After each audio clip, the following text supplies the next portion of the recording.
जय श्री कृष्ण। सभी साथियों को नमस्कार। आप देख रहे हैं काल चक्र। आज हम बात करेंगे प्रार्थना करने के सही तरीकों पर। अगर आप इन तरीकों को अपनाते हैं तो यकीन मानिए आपकी प्रार्थना चाहे धन की हो या संतान की या फिर नौकरी की जरूर पूरी होगी। आइए जानते हैं ऐसे कौन से तरीके हैं जिनसे प्रार्थना आपके इष्ट तक आसानी से पहुंच जाती है। साथियों, प्रार्थना में वाकई बहुत शक्ति होती है।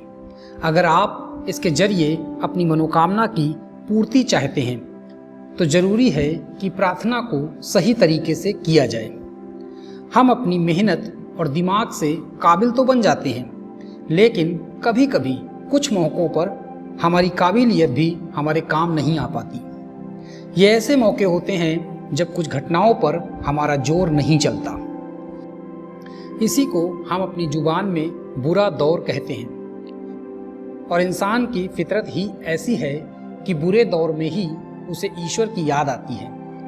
तब मनुष्य उनकी शरण में जाकर उनसे अपनी मनोकामना की प्रार्थना करने लगता है। अगर आप चाहते हैं कि आपकी पुकार भगवान तक पहुँचे तो आपको प्रार्थना करने के सही तरीके के बारे में पता होना चाहिए। ईश्वर से अपने दिल की बात कहना ही प्रार्थना है। प्रार्थना से व्यक्ति अपने या दूसरों की इच्छा पूर्ति का प्रयास करता है। वैसे तंत्र, मंत्र, ध्यान और जाप भी प्रार्थना का ही एक रूप है। प्रार्थना से प्रकृति में आपके अनुरूप बदलाव होते हैं। कोई प्रार्थना अगर एक साथ कई लोग करें तो वह ज़्यादा प्रभावशाली हो जाती है। एक साथ प्रार्थना करने पर प्रकृति में तेजी से बदलाव होता है। साथियों, इंसान को कभी कभी लगता है कि वह ईश्वर से प्रार्थना तो खूब कर रहा है, लेकिन ये सुनी नहीं जा रही है। अगर आप भी इस स्थिति में हैं तो हम आपको बताते हैं कि आखिर क्यों कभी कभी प्रार्थनाएं नाकाम हो जाती हैं। प्रार्थना के नाकाम होने की कुछ वजहें हैं, जैसे आहार और व्यवहार पर नियंत्रण न रखने से प्रार्थना नाकाम होती है। माता पिता का सम्मान न करने से प्रार्थना असफल हो जाती है। प्रार्थना से आपका ही नुकसान हो रहा हो तो भी प्रार्थना नाकाम हो जाती है।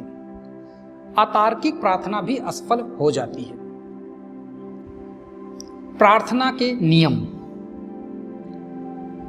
सही तरीके से की गई प्रार्थना जीवन में चमत्कारी बदलाव लाती है।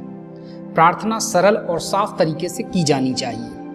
आसानी से बोली जाने वाली प्रार्थना करनी चाहिए। शांत वातावरण में प्रार्थना करना सबसे बढ़िया होता है। खास तौर पर मध्य रात्रि में प्रार्थना जल्दी स्वीकार हो जाती है। प्रार्थना को रोज एक ही समय पर करना अच्छा होता है। दूसरे के नुकसान के उद्देश्य से अतार्किक प्रार्थना नहीं करनी चाहिए। दूसरे के लिए प्रार्थना करने से पहले उसके बारे में सोचें और फिर प्रार्थना शुरू करें। ऐसे करें प्रार्थना। सबसे पहले एकांत स्थान में बैठें। अपनी रीढ़ की हड्डी को बिल्कुल सीधा रखें। अब अपने इष्ट, गुरु, ईश्वर, अल्लाह जो भी हैं उनका ध्यान करें। ईश्वर ने अब तक जो आपको दिया है पहले उसके लिए उनके प्रति कृतज्ञता प्रकट करें। इसके बाद प्रार्थना करनी चाहिए। अपनी प्रार्थना को अपने तक ही रखें। जब भी मौका मिले अपनी प्रार्थना दोहराते रहें। अगर आपने इन तरीकों से सच्चे मन से प्रार्थना की तो यकीन मानिए आपकी मनोकामना पूरी होगी। दोस्तों, प्रार्थना में सबसे बड़ा जो फैक्टर है, जो सबसे ज़्यादा जरूरी है, वो है एक सच्चा मन। जब हम एक सच्चे मन से ईश्वर को या अपने किसी भी इष्ट को याद करते हैं और उनसे अपनी प्रार्थना उनके पास रखते हैं या करते हैं तो आप यकीन मानिए वो प्रार्थना उन तक पहुंचती है। अब वो अलग बात है कि उस प्रार्थना से अगर आपका अहित हो रहा होगा तो वो प्रार्थना नाकाम हो जाएगी, और नहीं तो वो प्रार्थना अगर सच्चे मन से की गई है और इन तरीकों से की गई है तो निश्चित और 100% उसकी कामना पूरी होगी। दोस्तों, ये जो प्रार्थना का तरीका है ये केवल सनातन धर्म या हिंदू धर्म या मुस्लिम धर्म या क्रिश्चियन, ये किसी एक का नहीं है। ये सभी सारे जितने भी धर्म हैं सभी में प्रार्थना करने का तरीका यही है। आपकी प्रेयर हो सकता है अलग अलग हो, किसी के लिए अल्लाह होंगे, किसी के लिए भगवान राम होंगे, कृष्ण होंगे, तो किसी के लिए कोई और होगा, या हो सकता कोई अपने गुरु को मानता हो तो गुरु के प्रति प्रार्थना करता होगा।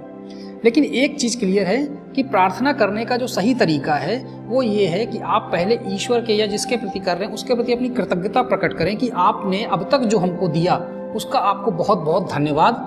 तब आप अपनी प्रार्थना करें तो आप ये मानिए कि आपकी प्रार्थना 100% स्वीकार होगी। तो दोस्तों, कैसा लगा आज का ये वीडियो? उम्मीद करते हैं कि आज आपको प्रार्थना करने का सही तरीका पता चला होगा और अब आप आगे से प्रार्थना इसी तरीके से करेंगे। इसी तरह के वीडियो मिलते रहेंगे आपको काल चक्र पर, तो बने रहिए और देखते रहिए काल चक्र।